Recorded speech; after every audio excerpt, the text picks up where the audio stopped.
بسم الله الرحمن الرحيم نحمده ونصلي على رسوله الكريم أما بعد فأعوذ بالله من الشيطان الرجيم بسم الله الرحمن الرحيم وما نقموا منهم إلا أن يؤمنوا بالله العزيز الحميد صلى الله على سيدنا ومولانا محمد وعلى آله وأصحابه وسلم أستغفر الله الذي لا إله إلا هو الحي القيوم وأتوب إليه ولا حول ولا قوة إلا بالله العلي العظيم معز الحبيب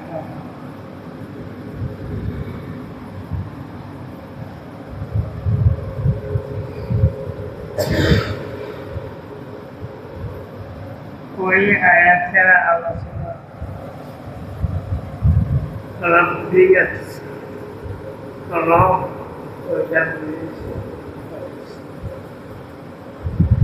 জানো তো রব যিনি সর্ব অবস্থায় সর্বজগতে লালন পালন করেন উনির নাম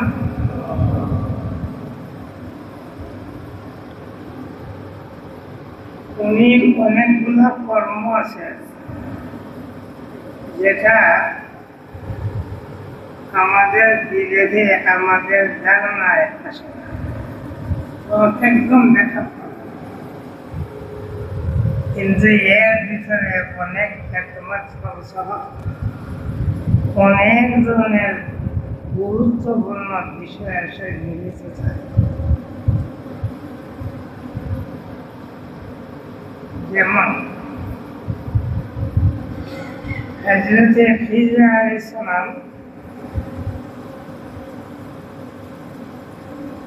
একটা নাবালিগ ছেলে ওকে ধরবেন ধরিয়া মাথা দিয়ে করছেন মাথা নিয়ে আসছেন মাথা করে বলেন তো দেখি কি করবো এত মারাত্মক নির্দোষ একটা ছেলে নাবালিগ ছেলে নিষ্পাপ ওই ছেলেকে হযরত মুসা আলাইহিস সালাম এত জলিল খোদার উঁচু পায়া রসুল উনি দেখো কি করল মারাচ্ছে কথা নির্দোষ সেটা মারার করে তিনি সহ্য হয় নাই না সহ্য হওয়ার কথা আছে এটা তিনি বললেন নিষ্পাপ একটা ছেলেকে আপনি হঠাৎ ধরে মেরে ফেললেন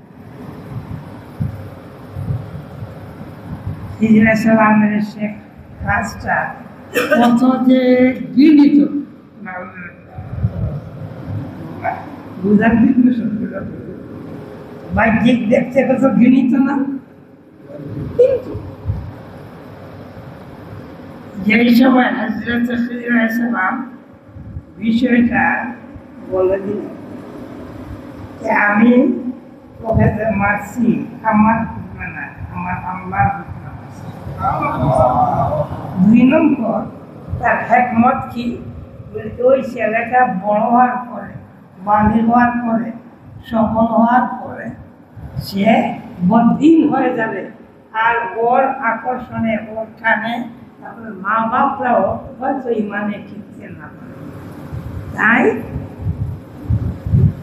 ওকে এখন আমি ধ্বংস করে দিয়ে দিছি আল্লাহ পাক এই মা বাপকে আবার সুন্দর সফল নেক দিনদার আওলাদ দিয়ে দিন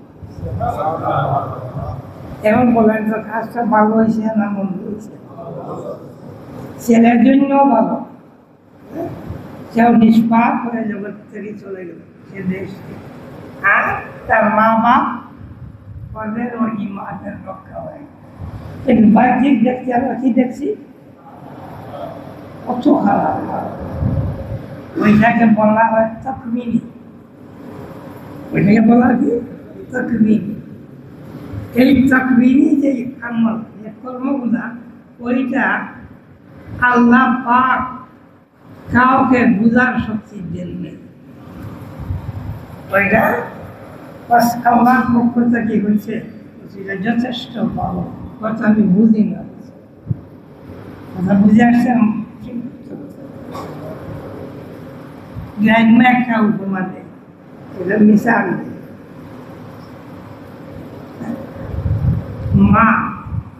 মা ছিলেন তো, আমরা সবাই মা আছেন না নাই? মা ছেলেকে কচি বাচ্চা শিশু বোঝায়, ভাত দুধ দিয়ে ভাত মারতেছে, কি ইচ্ছে মারিয়া ছেলের মুখে দিতেছে। কিছু খাওয়ার পরে মা আর ছেলেকে খাওয়ায় না, ছেলেটা কিন্তু খাইতে চায়।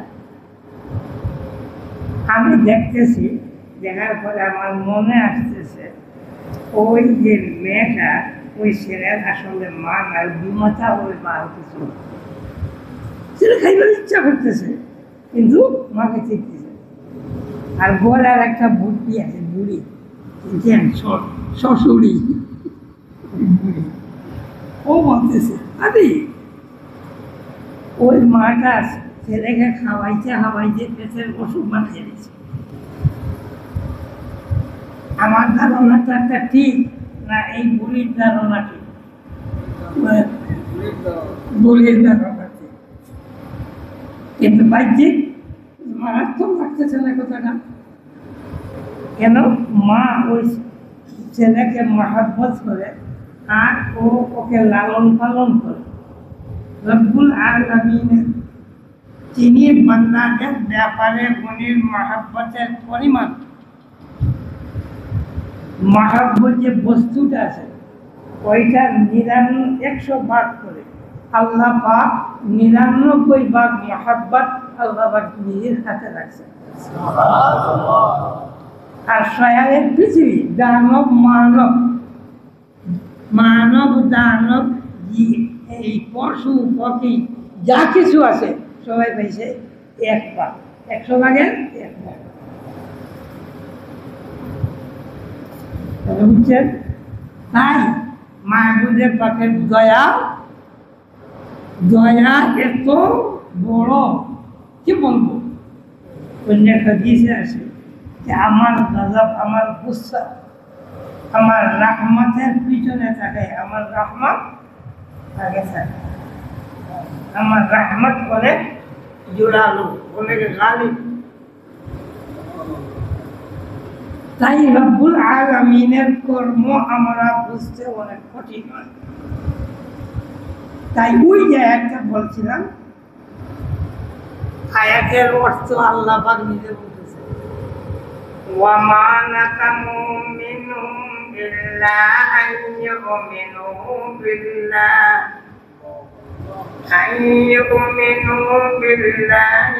আজিজিল হামিদিল্লাযী লাহু মুলকুস সামাওয়াতি ওয়াল আরদ। আসমান জমিন সবের মালিক, বিশাল শক্তিশালী, বিশাল প্রশংসনীয়। কিন্তু কাজ কি করতেছেন আল্লাহ? ওই যে বাদশাহ জালিম বাদশাহ, এই মুসলমানদেরকে অগ্নিকুণ্ড নিক্ষেপ করতেছে।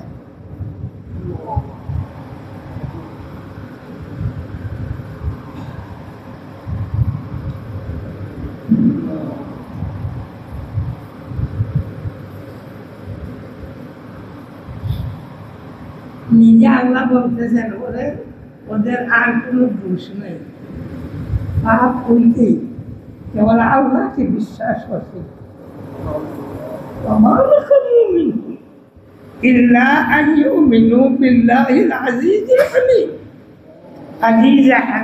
আল্লাহ, সেই আল্লাহর উপরে ওরা ঈমান আনছিল, তাই ওদের এই শাস্তি দিয়েছে।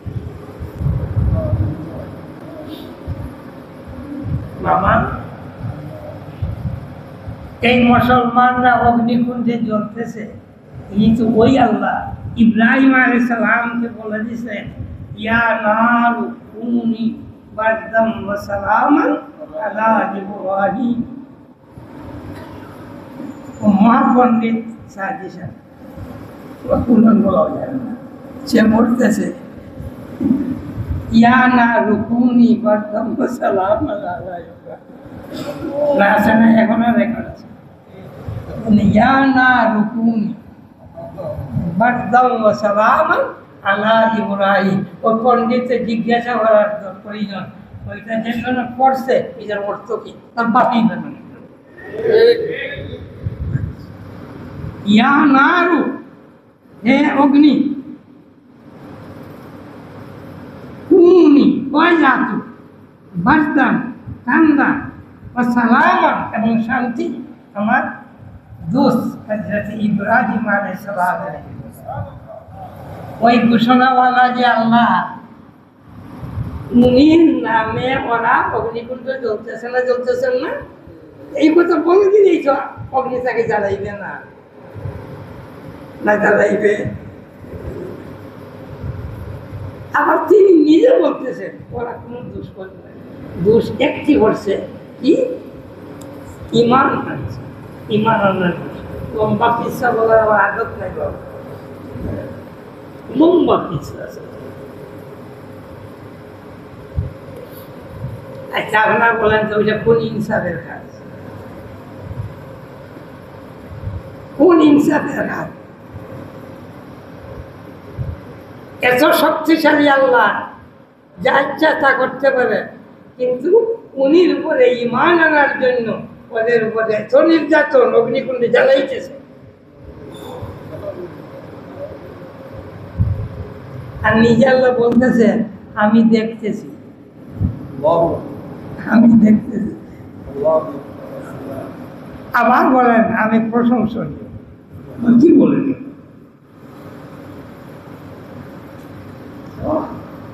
বাবারা, আল্লাহ পাকের হিকমত ফলসফা ওইটা আমাদের এই মাথাতে আসবে না, আমাদের সেই জ্ঞান নাই, বুঝার ক্ষমতাই নেই। আর একটা কথা দিই, ওই যুক্তি বলি, দেখেন একটা ছেলে, একটা মানুষ একদম গরিব, একদম গরিব, রিক্সা চালায়, এর এতটা ছেলে মেয়ে বলে জায়গা পেয়ে না, কি আছেন না নাই না, গরিব ব্যক্তি অমনি পেট বাঁচাইতে পারতেছেন না, এতটা ছেলে মেয়ে বলে একটু না বলি, বিরাট ধনী মানুষ, ওর আওলাদ নাই, ছেলের সন্তান নাই, ওই আমাদের রাজি রাজি কি বল সন্তান আছে, এটা ওই কোন যুক্তি?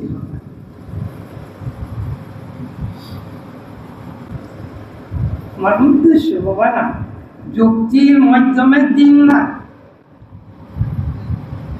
এইটা করলে হয়তো আবার ভালো হয়ে যাবে, কিন্তু এটা কোরআন হাদিসের উল্টা। আমার মনের ধারণা যে হয়তো ভালো হয়ে যাবে, কখনো ভালো আসবে না। যদি দেখতে একটু ভালো আসে, কিন্তু শেষ নতিজা ফলাফল যেটা আসবে এখানে কখনো ভালো হবে না, মন্দ। আজকে আমরা যা করতেছি পৃথিবীতে, আর যাদের ভিতরে রাজনীতি কিনা ঢুকে গেছে বাবা, ওদের কর্ম কি তার যুগ লাগে। ওই আজকে বলবে হারাম হারাম হারাম, নারী নেতৃত্ব হারাম বলছে না, বলছে না, বলে না, বলছে। এরপরে না এই নারী নেতৃত্ব লেজে ধরছে না, ধরছে না, কুলান গেল হয়, যাই হয় কুলান। আচ্ছা বাবা, হাসি কথা বলবো, আর কথা বলে দেই। প্রথমে লাগাই যাবে জায়গা, মাঝখানে বেড়াচড়া করিয়া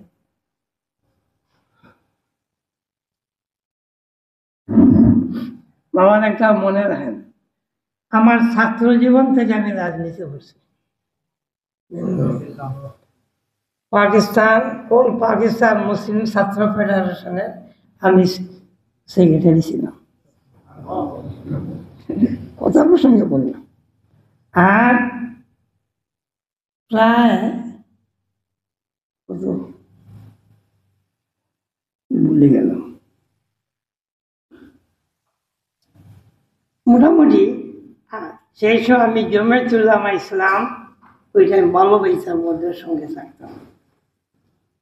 কিন্তু যেই দিন জমিয়তুল উলামা ইসলাম ওরা খালিদার শাড়ির নিচে দিয়ে চলে গেল, সেদিন থেকে বাবা রাজনীতিতে তবা করে চলে আসছে, আর এখন রাজনীতি করি না।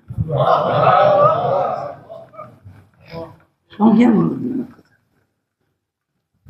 আমার মনে আসলো আমাদের আকাবিরের আমানত এবং এত শক্ত দিনের উপরে এই দল যদি ওদের হিলে গেল, ওদের পদস্খলন হয়ে গেল, তাহলে আর সত্যিকারের দিনের কোনো জমাত আসবে বলে আমার মনের ধারণা নাই। তাই রাজনীতি একদম একটা বিদ্বেষ আসে।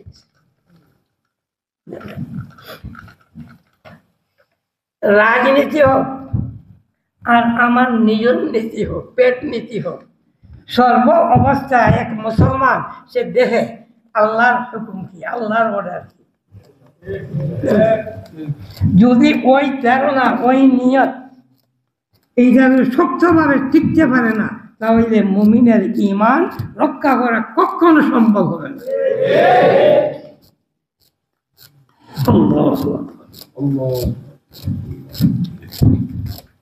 এখন দেখেন সাহাবায়ে কেরাম ওরা অনেক শহীদ হয়েছেন, হয়েছেন না? শহীদ কেন হলেন না? একজন সাহাবা শহীদ না করে আল্লাহ পাক মুসলমানদেরকে এই জগতে কামিয়াব করতে পারবেন না? পারবেন না? শহীদ হলেন।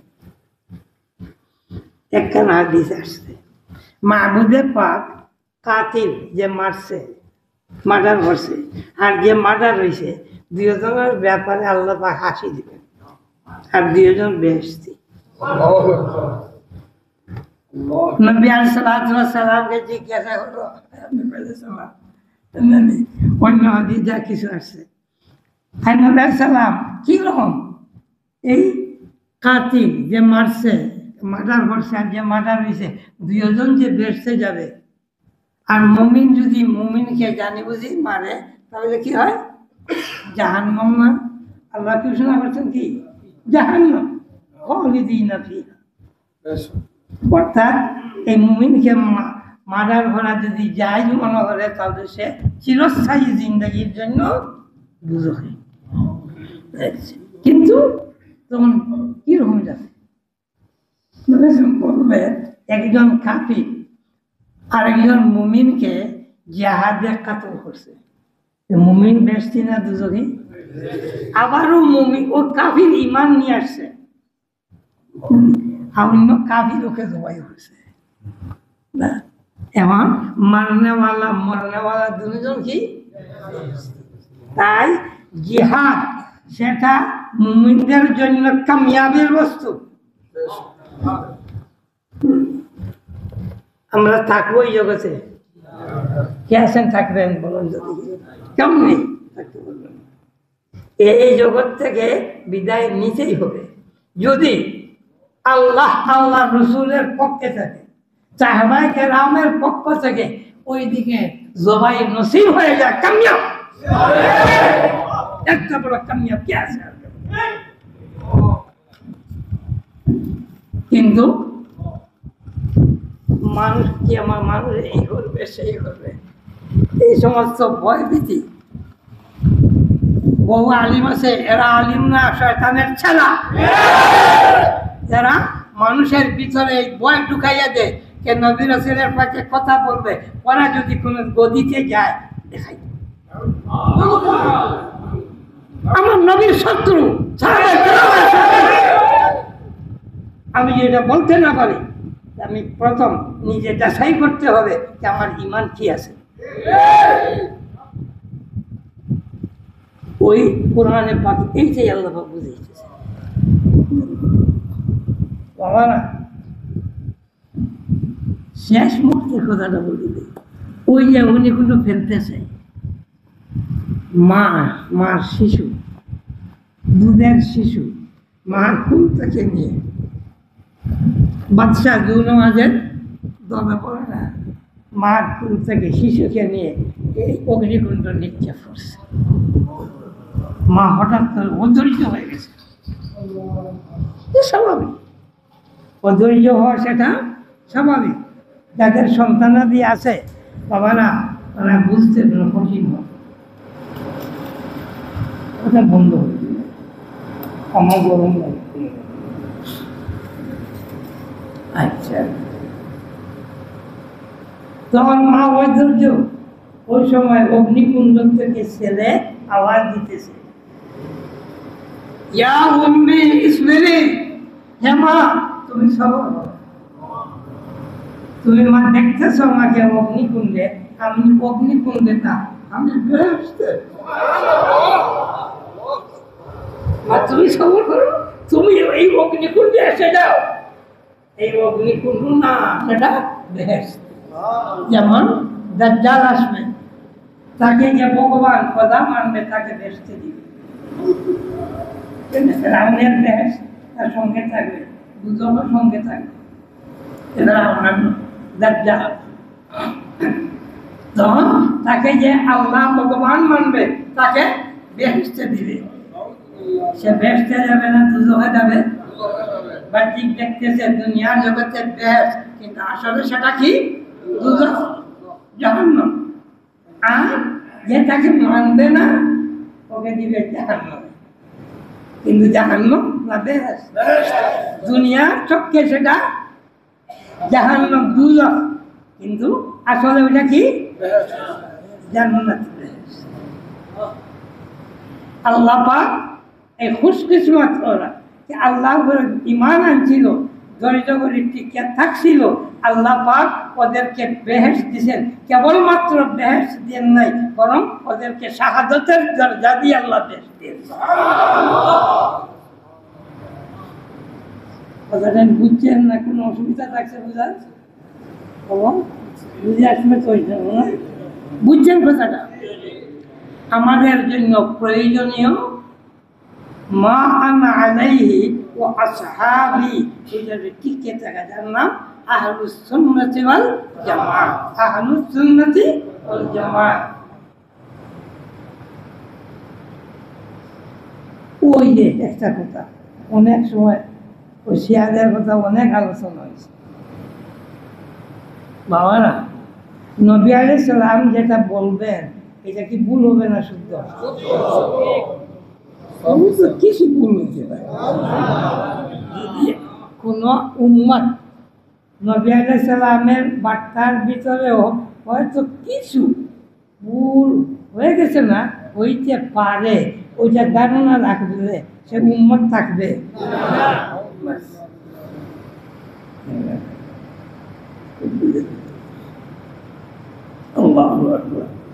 তাই নবী আলাইহিস সালাম বলছেন, আমার দিন ধর্ম বিনষ্ট হবে পরিষ্কার কাফির, একে বলা হয় কুফরে বাওয়াহ, পরিষ্কার কাফির।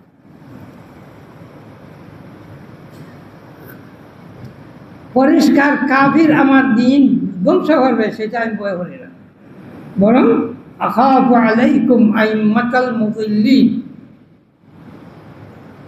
আমি ভয় করি ইসলামের নামে নেতা সাজিয়ে আসবে আর সে ভ্রান্ত গুমরা, এই গুমরা নেতার মাধ্যমে আমার দিন ধ্বংস হবে, এইটাই আমি ভয় করেছি।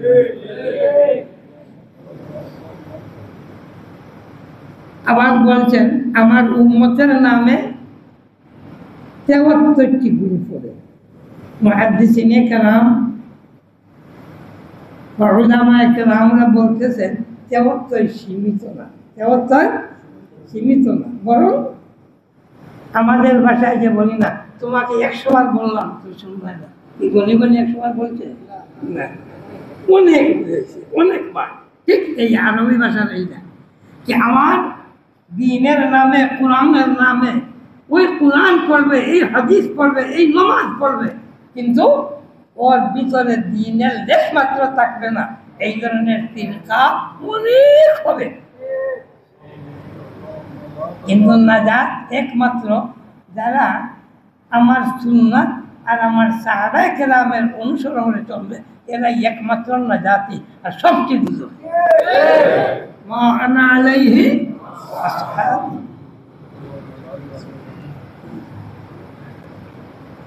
এখন একটা প্রশ্ন আসলো ডক্টর পরে, বর্তমানে ওই যে ইহুদিরা ইরানকে মারতেছে,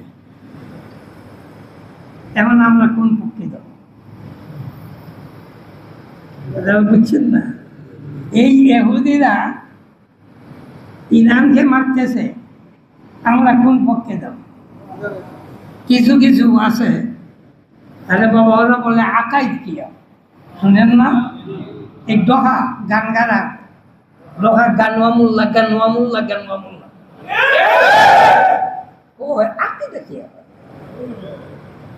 আরে সে বুঝে নেই, আলিম না জাহিদ এটাই বুঝতেছে না। আকিদাই মূল বস্তু, ওটার নাম ঈমান, ওটার নাম ঈমান। রাসূল করিম সাল্লাল্লাহু আলাইহি ওয়াসাল্লাম সর্বপ্রথম দাওয়াত দিয়েছেন ওই আকিদা, ঈমানের আকিদা। আর রাসূল করিম সাল্লাল্লাহু আলাইহি ওয়াসাল্লামের শেষ পর্যন্ত দাওয়াত ঈমানের দাওয়াত। কিন্তু ঈমান মূল ভিত্তি, আবার প্রয়োজন ইবাদত। তাই সূরা ফাতিহা ওইটা আমাদের জন্য ঈমান আমল যা কিছু আছে সব তার জন্য যথেষ্ট।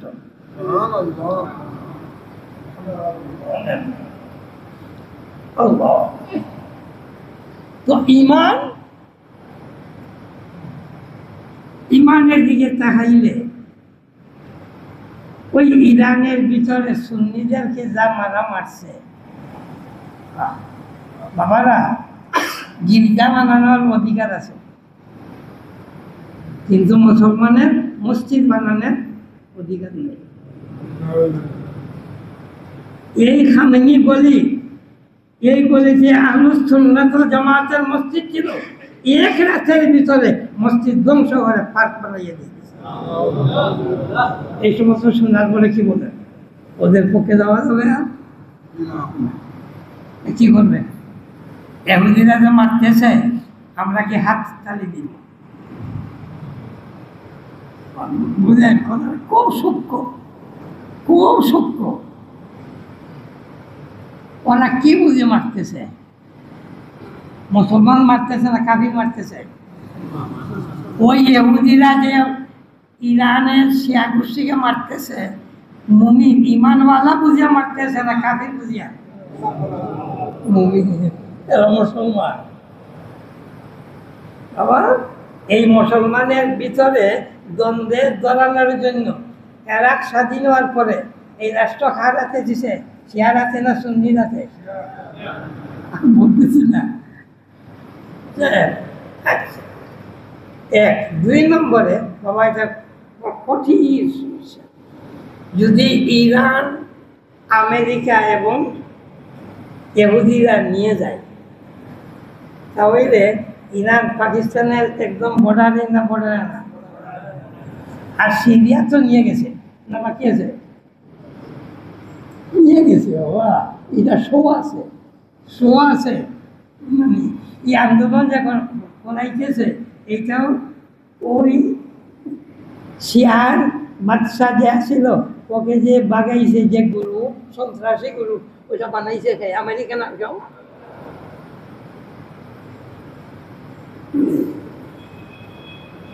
দেখ, শুনতেছে সিরিয়া নিয়ে গেছে। আর এমনটা আছে, আর এমন যদি শেষ হয়ে যায়, তাহলে এরপরে বর্ডার কোনটা? মদিনা মুনাওয়ারা। ওই ইহুদিদের ফ্রি মিশন নামীয় 13 জন সদস্যওয়ালা একটা মিশন আছে, ফ্রি মিশন, 13 জন মিশন। ওই মিশনের সমগ্র পৃথিবী চালাইতেছে। ওই যে ফ্রি মিশনের যে বইটা, এই বইতে একটা ম্যাপ আছে, দেখাইছেন নাকি? ওই ম্যাপের ভিতরে এই ইহুদি রাজ্য হবে সিরিয়া, মিশরের কিছু অংশ, ইরাক, এই কুয়েত, এই সমস্ত নিয়ে শেষ পর্যন্ত মদিনা মুনাওয়ারার বেশ অংশ নিয়ে একটা দেশ হবে, ওইটার নাম হবে এই ইহুদি রাজ্য। লম্বা খ্রিস্টান যাই না বলো, ওই যে এখন বাংলা হয়ে গেছে বইটা, ইতিহাস বই আগে লেখা আছে, কিরকম এই বইটা বাহির হইল, কিরকম ইতিহাস আছে। একজন মেয়েলুকা ছিল ওদের সদস্য, রাশিয়া, ওর হাত থেকে একজন সাংবাদিক কি বলে নিয়ে গেছে। এরপর তাকে ফ্রি মিশনের একজন সদস্য মেয়েলুকার হতে পারবে না। ওই যে ম্যাপটার কথা বললাম, ইরানকে মারতেছে কেন? পাকিস্তানের বর্ডারে এসে পৌঁছে। আর সিরিয়াকে মারতেছে কেন? যাকে মদিনা মুনাওয়ারার বর্ডারে গিয়ে পৌঁছে। সেখান থেকে হয়তো প্রথম পাকিস্তানকে মারবে, আর না হয় সৌদি আরবকে মারবে। সৌদি আরব এবং পাকিস্তান আর টার্কি, এই তিনটা রাজ্য যদি চলে যায়, মুসলমানের রাজ্য করে খুব ভালো মতো চিন্তা করে।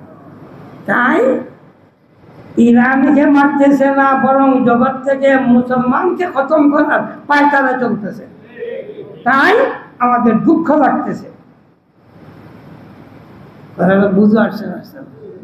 আমরা এখন ওই ব্যাপারে আমরা ইরানের পক্ষে, ইহুদি এবং আমেরিকার বিপক্ষে, কিন্তু জাতিগতভাবে আমরা ওদের পক্ষে। এই জগতের মুসলিম জগৎকে রক্ষা করার জন্য আমরা ওদের পক্ষে। কথাটা বুঝছেন না? কেন? হয়তো কিছুদিন পরে আবার ওই বদিনটা বলবেন আপনারা ইরানের পক্ষে কথা বললেন, এমন নাকি বিরোধিতা করেন। আজকে বলে দিলাম,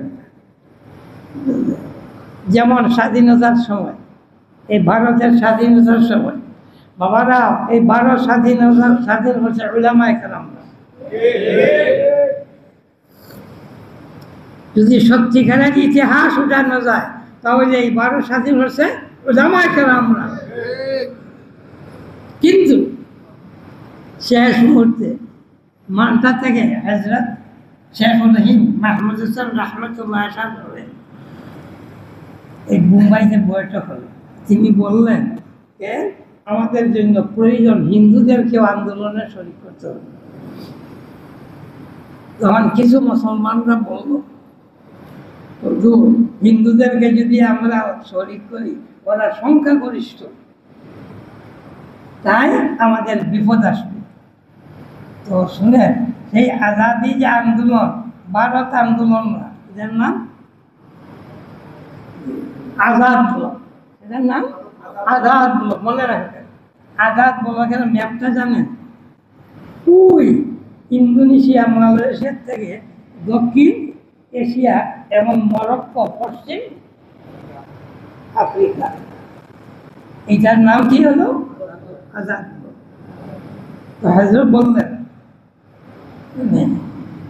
हानुदुलुक दुरुस्ती से चलेगा तो चलेगा, वरना खुद खा जाएगा। হিন্দুরা যদি সঠিক অবস্থায় চলে তো ঠিকই আছে, আর যদি সঠিক অবস্থায় না চলে, ওরা অমনে নিজের হাতে ওরা ধ্বংস হয়ে যাব। আমার বুঝে আজাদ ব্লক, আজাদ ব্লক, এটা আজাদ ব্লক না মুসলিম ব্লক? আপনারা তো দেখতেছেন, এটা ব্লক কি আজাদ ব্লক না মুসলিম ব্লক? হযরত বলতেছে हिंदूरा हम अगर दुरुस्ती से चलेगा तो चलेगा, वरना खुद खा जाएगा। সঠিক মতো চলে তো ঠিক আছে, না হয় অমনি ওরা ধ্বংস করতে দাও, ধ্বংস হয়ে যাবে। আমাকে আজাদ ব্লক করতে দাও, তোমরা আপত্তি আনবে না।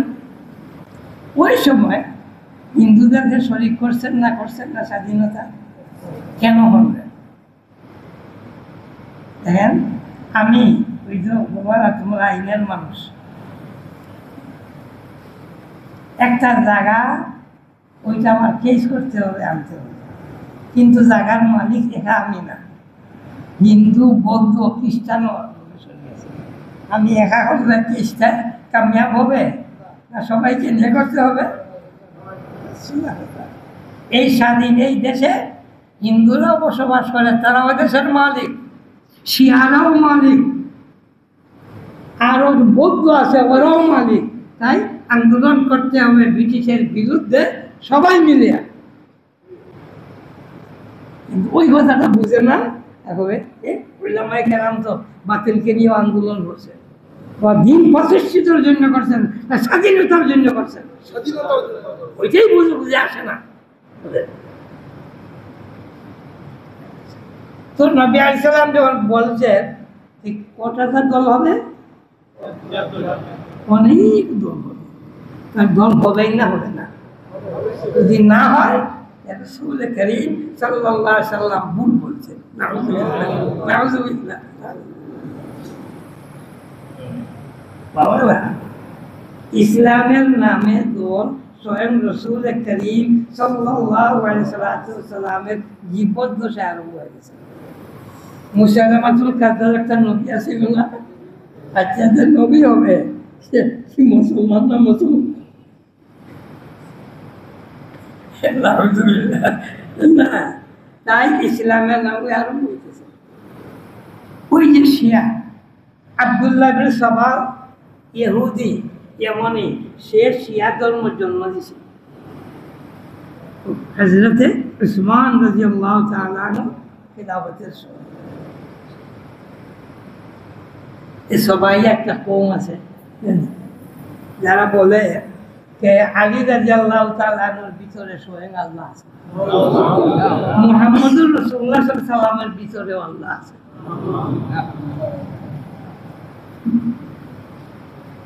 ওটাই আরবি বলা হয় তানাসুখ। এটা তানাসুখের বিশ্বাস। আচ্ছা, আর কিয়ামত পর্যন্ত থাকবে। আমার মনে রাখবেন, একমাত্র কিছুদিনের জন্য হযরত মাহদী আলাইহিস সালাম তশরীফ আনার পরে, ঈসা আলাইহিস সালাম তশরীফ আনার পরে মুসলিম সংখ্যাগরিষ্ঠ হবে, বরং এই জগতে মুসলমানই থাকবে, থাকবে।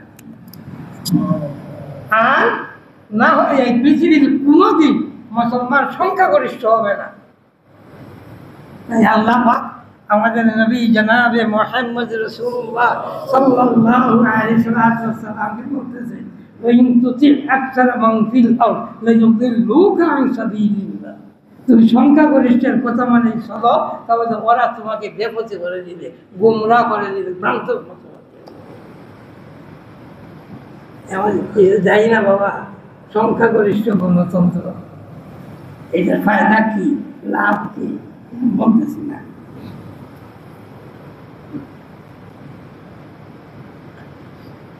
পাকিস্তান স্বাধীন হয়েছিল কে নাম নিয়ে? কোরআনের পর। ওই এইটা আমাদের ম্যানিফেস্টো, আর নতুন কোনো ম্যানিফেস্টো বানানোর প্রয়োজন নেই। ওই আল্লাহই ম্যানিফেস্টো আমাদের কোরআনের পর। এই শব্দটা শুনে দুহা খাইয়া বাবা এত জামাই কেন। হযরত শাব্বির আহমদ উসমানী, হযরত ইহতিশামুল হক থানভী রহমতুল্লাহ, মুফতি শফি সাহেব রহমতুল্লাহ, ইদ্রিস কান্দলারি সাহেব, কতজন নাম বলবো, স্বয়ং দেওবন্দ মাদ্রাসার মহতাম হযরত তাইয়িব সাহেব, সব বললেন একটা ইসলামী রাষ্ট্র হবে, আমরা এই দিয়ে যাব। আর কুতুবুল আলম সৈয়দ হুসেন আহমদ মদনী रहमतुल्लाह বলে দিলেন, पाकिस्तान इस्लाम खतरे में है और हिंदुस्तान में मुसलमान खतरे में है। देश डिवाइड হবে, লাভ এইটাই হবে, আর কোনো লাভ হবে না। কি যে পাকিস্তান ইসলাম বিপন্ন হবে, পাকিস্তানে ইসলাম বিপন্ন হবে, আর ইন্ডিয়া যার নাম থাকবে ওইটাতে কি মুসলিম মুসলমান বিপন্ন হবে। এই কথাগুলা একদম শব্দে শব্দে মিলছে না অন্য জগৎ অন্য জগৎ আরো কিছু বলে সময়টা চলে দিয়েছে না। আচ্ছা হযরত এরকম শুয়েছেন, আরে ওদের ঘুম কি বলবো, ওইদিকে চক্ষু দাবাইয়া রাখছেন, বন্ধ রাখছেন। উনি এক মাসলা জিজ্ঞাসা, উনি এক হাদিস জিজ্ঞাসা বলতেছে, আমার এদিকে ফিরছে, এদিকের লোকেরা জিজ্ঞাসা করতেছে, বলতেছে, আবার ঘুমাইতেছে। এই ঘুমানো অবস্থাতে হঠাৎ উঠে বললেন, দেশ তো ডিভাইড হয়ে গেছে, বুট হয় নাই এখনো, কিন্তু কি বলতেছেন, দেশ এনে দুই খণ্ড হয়ে গেছে দেশ, পাকিস্তান এবং ইন্ডিয়া। তখন উনি সঙ্গীরা বললো, হুজুর যদি দেশ এই ধরনের ভাগ হয়ে যায় তাহলে আমরা আন্দোলন করে কি করবো? বাবা সেটার মকল্লফ আমরা মকল্লফ কুরআন আর হাদিসে। যত ধরনের নির্যাতন সামনে আসো নেই, জায়গাতে ঠিক খেয়ে থাকা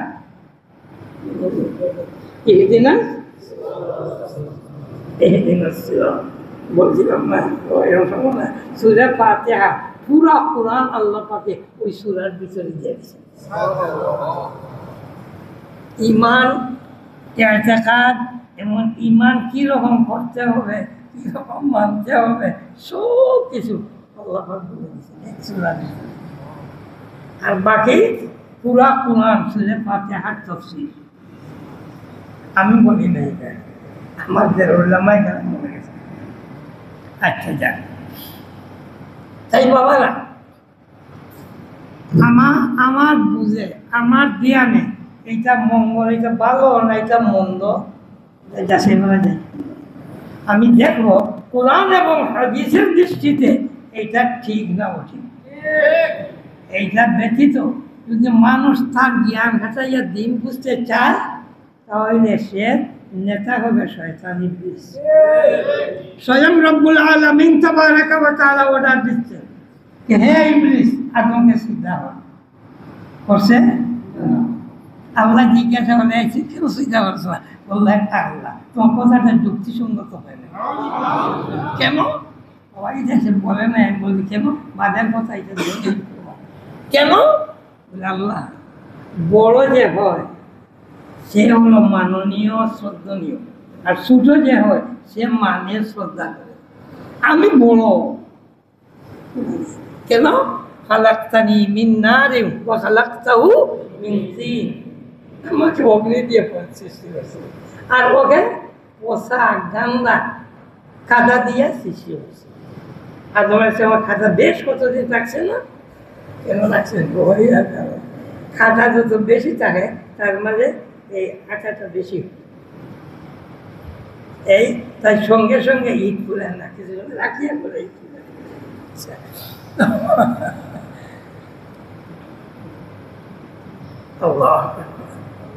তাহলে যুক্তির মাধ্যমে যদি বুঝতে চায় দিন তাহলে তার নেতা ইবলিসে মনে হবে। আর মা আতাকুমুর রাসূল ফাখুযু ওয়া মা নাহাকুম আনহু ফান্তাহু।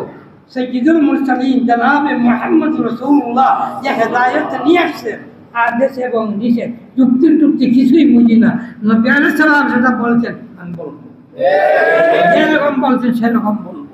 যদি এই ধরনের মিজাজ হয় তাহলে সেই আল্লাহর বান্দা এই জগৎ থেকে ঈমান নিয়ে দিতে পারবে, আর না হয় যুক্তি মুক্তি দিয়ে ঈমান নিতে দিতে পারবে। সেটা বলি না বাবা, জগৎ কিছু পড়া করতাম বলে সময় নাই। আয়াতের অর্থটা বুঝছেন, খুব ভালো মতো বুঝে আসছেন বাবারা। তাই অনেক সময় আল্লাহ ওয়ালাদের উপরে অনেক মুসিবত যাবে। কেন মুসিবত? ওরা রাস্তায় ঠিকই আছে তাই তাদের মুসিবত দিয়েছে, কিন্তু এর উল্টা নাফরমানির মুসিবত আসে না, আসে না। তাই মুসিবত আসছে ওইটা দেখিয়া হক না হক বুঝতে নাই, হক না ও বুঝার জন্য খুব কি এই কোরআন হাদিস আমাদের আকাবির আসওয়াবের দিন, ওই দিন মনে রাখবেন কথাগুলো আমার বাবারা। আপনি যদি বলেন বলে আমি কোরআন দিয়া বুঝবো, ক্ষমতা নাই, বুঝতে পারবেন না। বহুদিন বুঝাইছি না এটা, যে কোরআনের শব্দের অর্থ আপনি মানবেন আর বেঈমান হবেন। তাই এই কোরআনের অর্থ বুঝতে হলেও এই আকাবির আসওয়াবের সেই নিয়ম মানে কোরআন বুঝতে হবে। আমার বেশি বলার প্রয়োজন নেই। ওই যে কাদিয়ানি, সে কোরআন দিয়ে দলিল দেয়, সে নবী, সে নবী, এই কোরআন দিয়ে দলিল দেয়।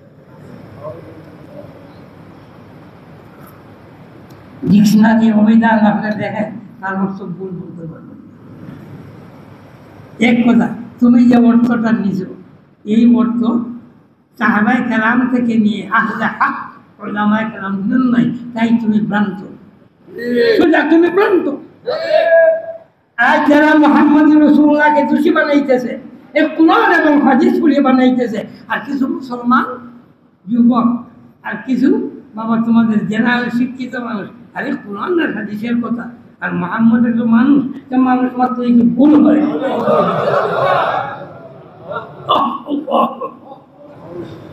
তাই কেবলমাত্র কোরআন হাদিস দিয়া দিন বুঝবার ক্ষমতা নাই।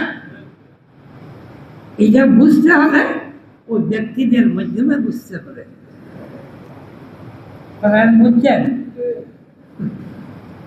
ওই যে আয়াতটা পড়ছি, আমি যদি এখন এটার তফসিল বয়ান করি যে আল্লাহকে আমি জালিম বানাই ছাড়ব,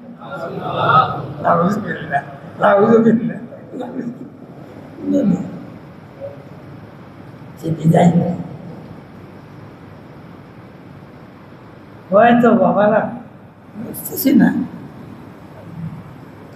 হয়তো আর কোনোদিন এই ধরনের আয়াত বুঝাইতে পারবো আমার মনে হয় সম্ভব না হইতে পারে। তাই কথাগুলো খুব ভালো মতো মনে রাখবে।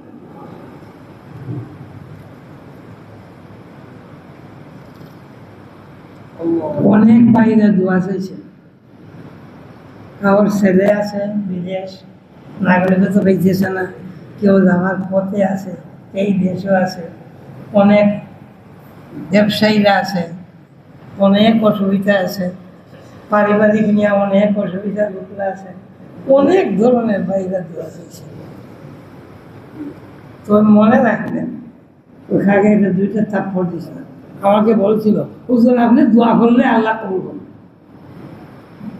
মুহাম্মদুর রাসূলুল্লাহ বলে দোয়া করছেন, আল্লাহ বলছেন কবুল করবেন। ঠিক না ওটি বলছি আমি? ওলামারা বলেন না, মসজিদ ইজাবা আছে না মদিনা, 3 দুয়ার মসজিদ, এক দোয়া কবুল না। এই মসজিদের নামে মসজিদে ইজাবা, দোয়া কবুলের মসজিদ। আচ্ছা, কেন? আল্লাহ গনি মুগনি, উনি কাউর মুখাপেক্ষী না, মাহতাজ না, সমগ্র জগৎ আল্লাহর মুখাপেক্ষী। তাই ওই ধারণা কুফরি। আমার পিসাব দোয়া হলে কবুল হবে, হ্যাঁ আশা রাখি। দেখেন একটা হলো আমার পিসাব দোয়া হলে আল্লাহ কবুল করবে, এটা কুফরি। আর আমি আশা রাখি আল্লাহর ওলি, আমার ধারণা উনি দোয়া করলে আল্লাহ পাক সময় সেটা সময় একটু বেসময় কি করে আমি দোয়া করবো আর আল্লাহ কবুল করেন। আল্লাহ কি আমার মহতাজ মুখাপেক্ষী? ইচ্ছা কবুল করবেন, ইচ্ছা হয় না কবুল করবেন। কিন্তু দোয়া করলে নিজের কামিয়াবি, নিজের লাভ। তাই আমরা একে অপরের জন্য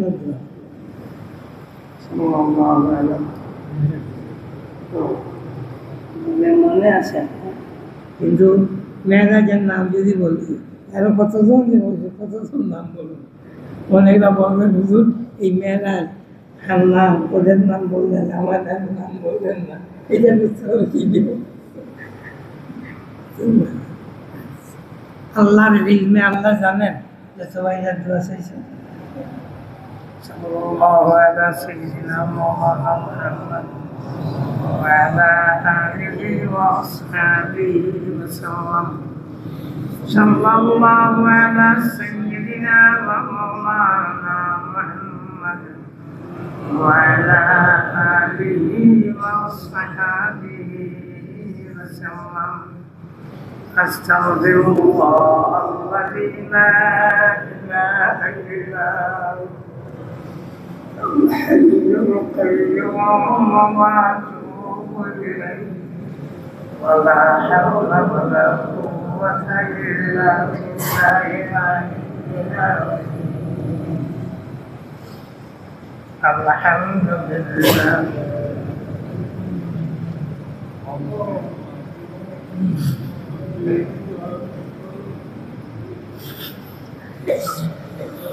الحمد لله الذي هدانا لهذا وما كنا لنهتدي لولا أن هدانا الله وما كنا لنهتدي لولا أن هدانا الله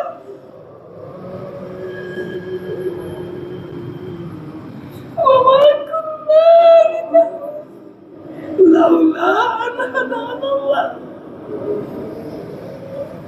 يا قادر أنت ولينا وحافظنا ومالكنا في الحياة الدنيا وفي الآخرة. وصلى الله تعالى على خير خلق محمد وآله وأصحابه وعلى جميع أنبيائك ورسلك وعلى جميع عبادك الصالحين كما تحب وترضى عدد ما تحب يا عفو يا رب يا عفو يا عفو يا أرحم الراحمين يا أرحم الراحمين يا أرحم الراحمين. আপনার হাবিবে আপনাদের তুমি মাহবুদে তুমি মাহবুদে আরহামুর রাহিমিন হইয়া বন্দার তিনবার ডাকি তোমার রহমতে বলে বরদাস্ত করে না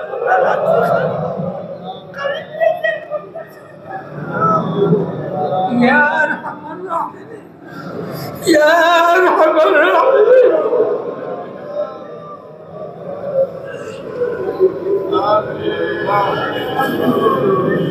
يا أرحم الراحمين مولا আমাদের রহম ফরমা আমাদের রহম ফরমা আল্লাহ আমাদের রহম ফরমা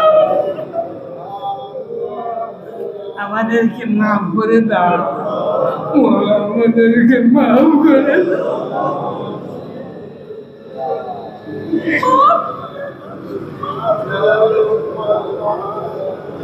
আল্লাহ মাহবুদ তুমি মাহবুদের মকবুল গোলামি নসিব ফরমাও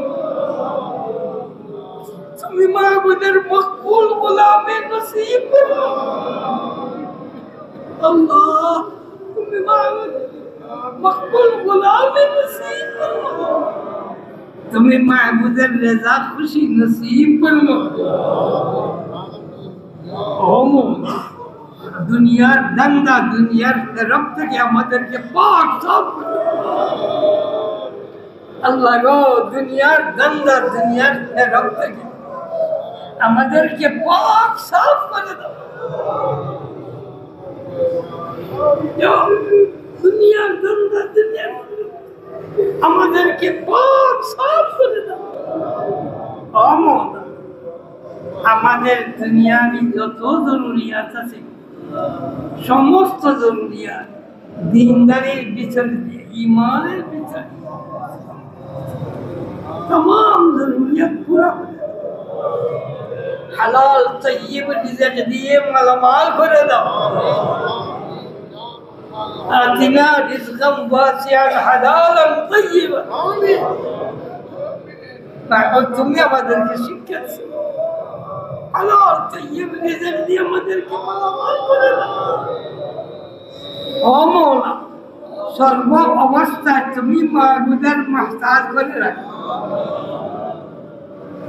এক মুহূর্তের জন্য ও মওলা তোমার মখলুকের মুখাপেক্ষি হয়ে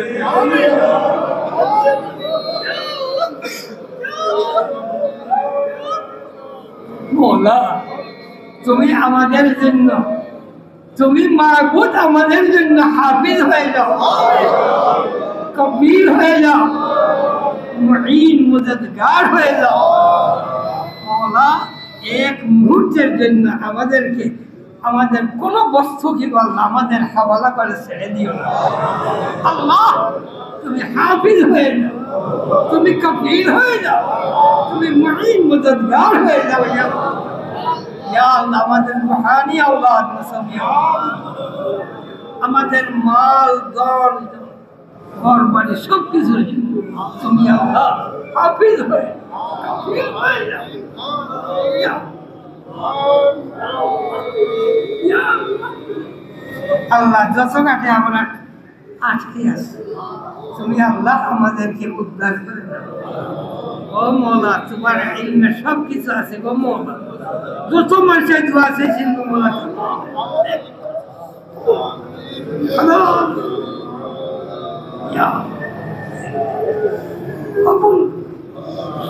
আয় আল্লাহ, আয় আল্লাহ, অভাবীদের অভাব দূর করে দাও। বেরোজগারদের হালাল রুজি খুলে দাও, দেশে বিদেশে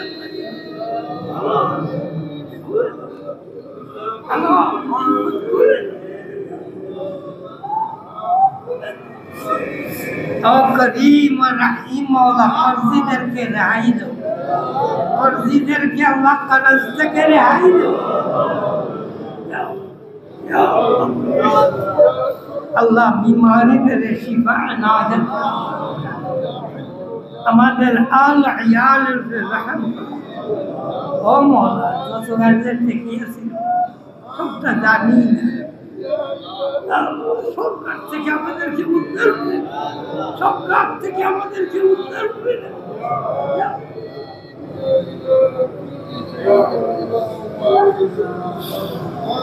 ও মওলা, আমাদেরকে মাফ করো, আমাদের মা বাপদেরকে মাফ করো, আমাদের পীর মুশাইখিনের দরজা বুলন্দ করো, আমাদের আসাদায়ে কেরামের দরজা। ইয়া আল্লাহ, যদি কোনো কসুর ত্রুটি থাকে আল্লাহ দয়া করে মাফ করে দাও। মওলা, আপনার হাবিবের तमाम উম্মতদেরকে আল্লাহ তুমি মওলা তোমার হেফাজতে নিয়ে নাও। আল্লাহ, ওদেরকে ইজ্জতি করে দাও, দৌলতি করে দাও, কবি মজবুত করে দাও। আল্লাহ, নিজ দোষে আল্লাহ কাছে কাছে মার কাটছে, দয়া করে আমাদেরকে কবি করে দাও, মজবুত করে দাও। ইয়া আল্লাহ, ইয়া আল্লাহ, ইয়া আল্লাহ। মওলা, ও মওলা, তোমার দয়া যদি হয় হাতিয়ারের প্রয়োজন নাই, সংখ্যাগরিষ্ঠতার প্রয়োজন নাই, কিছুর প্রয়োজন নাই। তোমার নুসরাত, তোমার দয়া যদি হয় না, কিছুর প্রয়োজন নাই। আপনার হাবিবের উম্মতকে রক্ষা করো।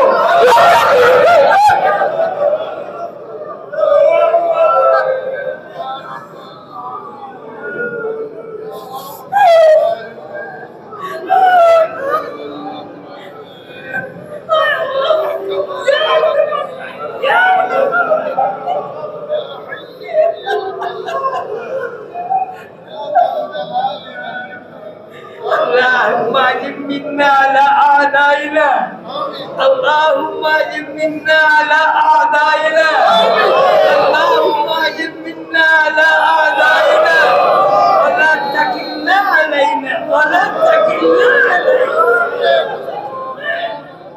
يا الله، يا الله.